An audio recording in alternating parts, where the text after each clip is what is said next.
I'm an assistant maintenance mechanic.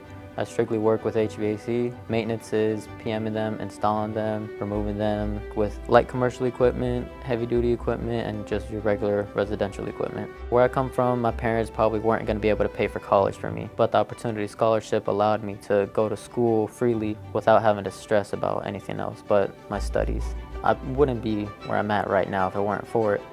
Everything that I learned was more than just working on a piece of equipment. It also showed me what it's like to do teamwork with other people, because oftentimes I'm not working by myself, I'm with somebody, I'm with a partner. It's been humbling and really opened my heart up a lot because I've got to meet new people, do more things, and it's going to help me grow from there.